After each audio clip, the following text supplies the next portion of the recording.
Blind Orn is a little bit scary, but with the top pool so thinned, maybe it's gonna be okay. As we're doing it again, Wolf. It's Life's support Jarvan, or it's support Pantheon, and we've been bamboozled. I doubt it, but you know, it could happen. It could happen here. So it will be the Aatrox, it looks like, to answer for the Ornn. I would love to see Susan. Give me the Susan. Not gonna happen. That's so sad. It's like hover something fun and then Aatrox. There you go. And it doesn't actually do that great into the Ornn. Yeah. Like, laning phase, you can, you know, win some trades, things like that, out sustain him and stuff. But like Bramblevest comes in, especially when it's Olaf and the Aatrox. Of course, Twisted Fate is going to be up towards the top side, and you know, Fate's name is Fate for a reason. So he's likely going to be heading up towards that top side. Again, that would have done a decent amount of damage there to Leo, but still, do you know what Life's going to do? I'm going to go back to my point, okay? Yeah, go what for it. you do is you hover your mouse over enemy champion, put down the E button, and then you get first blood! It's so easy! As Ruler's going to pick up that kill with the Acathian Rain, grabs himself the Siege minion as well, and this is just the power of the Jarvan. Again, see, look. When you're losing lane this hard and you're getting dominated this hard, like, you can't find anything. I like this. Wait for Life to use his E. Sidesteps the Grand Entrance very nicely, but he's still going to die. Takes a little while, and Ruler's able to offer a lot of damage back, but still, they grab the kill. That's one apiece for both of these teams, and no potential perfect games this time on the side of Live Sandbox. Yeah, those he fails to get value in mid, but just rotates right back down into a very far pushed lane. And flag and drag, flash out from Life as well. He will keep himself alive, gets a slight shield from that W. And now the Ornhorn has been sounded. Does get a couple of knockups here, as in goes Flawless. Finds the man drop as Summit's going to flash out of the way of the Searing Charge. Leo just under fire a little bit underneath this turret as Ruler lands the Void Seeker as well. And now Gen G are going to be able to head towards Shelly and try and take her down. Summit lying in wait. Flawless is just going to walk away. This is really hard for Live Sandbox to defend. They used almost all of their early engage tools in that fight, the previous skirmish, and now they're just trying to reapproach this with BDD. Oh, he misses! No! Yeah, doesn't get the Emperor's Divide whatsoever. Has to flash, get himself out of the way. Great double knockup. There's the Cataclysm. The stopwatch is available for Life, but I have a feeling he's going to be falling down regardless. 4 members, a little too many for just one Jarvan to deal with, and that is going to be Eye of the Herald over to Croco. And they just say thanks for the leash.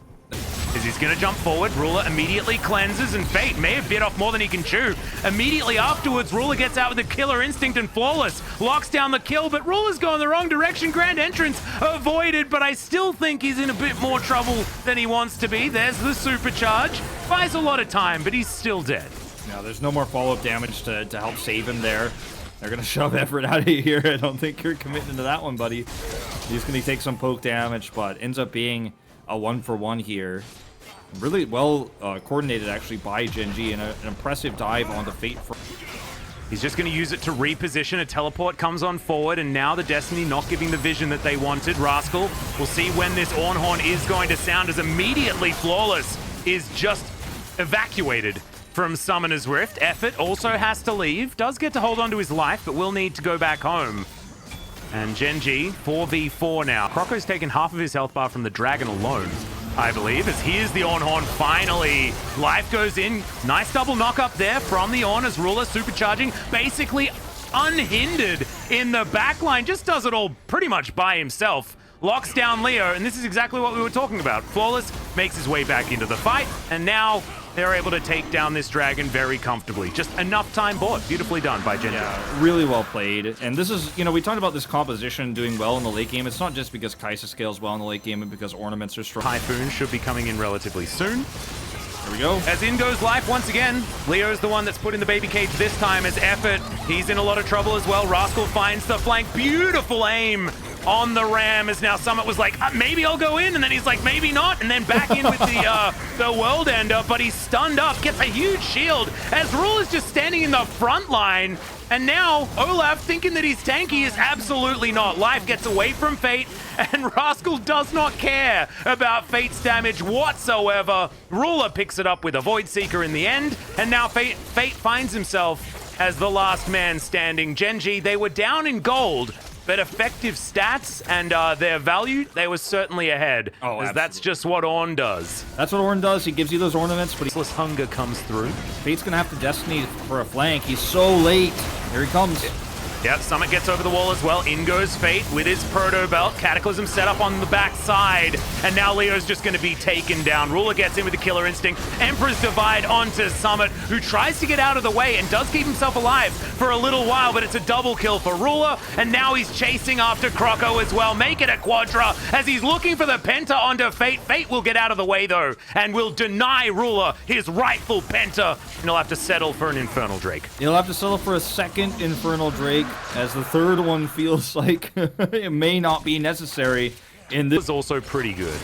As now Life looking for a possible opportunity. Rascal inside the Cataclysm. Who's stuck in where with who is the question, as Leo up into the Featherstorm, trying to stay alive in the backline. Some low health bars on Gen.G, but the Blade Caller not good enough. Effort gonna get a knock up there onto BDD, who flashes out, shifts some sands. Good knock up from Rascal as well as Ruler, continuing to free hit on the backline, but now gonna be moved out of the way. Fate threatening with the gold card, and they will be able to lock down 3 kills, and now Liv Sandbox look like they're in control. Oh, they certainly are, and the question is, where was that Emperor's Divide? Yeah, here's a lot of damage here as Ruler will get stunned up as BDD. USS. There's the Emperor's Divide you were looking for. Will Killer Instinct right into the backline, flashes over, and this is why he held on to it. They wanted to get it 2 versus 4, and Gen.G now looking to try and crush this game. Never gonna doubt BDD holding that Emperor's Divide ever again. Never, never, ever gonna doubt it. There's only a few moments, you know, where you can redeem yourself that hard, and this is one of them. So there's so much CC here going into this fight. You know, you do see BDD coming from the top of this fight again, but everyone gets super low. Liv Sandbox have a really nice disengage, and then the collapse here onto BDD, and he just doesn't Emperor's Divide. He retreats. He leaves the rest of his team to their own devices, and he's actually having so much faith that Ruler is going to turn this by himself with the damage output he has, but it's too little too late. They win the fight, but you go to the Baron Pit, and it's a 2 versus 5. BDD says, this is what I was waiting for. Everyone's at half health for Liv Sandbox. He initiates in, and it is just a disaster. Oh my god. Filthy amounts of damage as Ruler gets in, then flashes immediately over the wall, and everyone is just swept up. It's a full house. Ruler's full of BDDs. 2 versus 5 at that instance. As Summit taking a lot of damage, Searing Charge gets the knock up. As Rascal's pretty big in that backline, and now Flawless man dropping in to try and get some damage down, but now finds himself kind of lonely. There's the Ornhorn though. Effort actually going to avoid it for the minute, as Pantheon picks up the kill onto the Zyre, and now Leo finds himself in that death chamber once again. Inhibitor will be going down. We'll see whether Gen.G just try and push for the win right here. Looks like it. Ruler is just playing so well. He's playing out of his mind. He's going to get away here, no problem. And I think they've just got too much damage. Yeah, Ruler just going into his supercharge whenever he needs to. That Nexus turret not going to be long for the world, as now Killer Instinct comes in. That's a double kill instantly. Summit going to go down as well, and the Nexus will follow. Gen.G, a decisive 2-0 in the end. Liv Sandbox made them work for it with their mid-game play, but Ruler and BDD, that instance around the Baron, just beautiful League of Legends. Oh, amazing play out of Gen.G around the fact that they have so many engage tools, so many ways to just straight up turn a team fight, whether it's the Azir ult coming through, the Ornn ult, the ability for Ruler to have cleanse, QSS. He's so safe in these fights with the peel on top of it that you're going to get from all those aggressive ultimates, where Liv Sandbox are going to spend so much of this team fight knocked in the air if they decide to commit in and try to kill him. And he's got the cleanse, he's got the QSS. And this works so well with a world champion like Ruler, who's so fantastic at the Kaisa, so fantastic at playing AD carry, and that is exactly what he was in this game, an AD carry. He did so much damage, gets a quadra kill to clean it up to end the game, to end the series. Fantastic play all around, and Gen G did not have an easy second game here. They were behind at moments. They had a little bit of a struggle in the mid game, but they cleaned it up hard in the late game. Yeah, they were really strong. My cat was actually stuck on my jacket for a second, but I do want to quote one of our forefathers. Look at the cleanse, look at the moves. It was 100% what Ruler was capable of. This whole series more comfortably. We even saw Cloud9 doing that earlier today, very earlier today, I guess yesterday for a lot of us. But, you know, the way they utilized it in that Game 5 was also absolutely fantastic. And it just wasn't on the table for Live Sandbox because they had to play by Gen G's rules. I mean, look at the damage output for Ruler and for BDD. BDD actually out-damages Ruler, if you can believe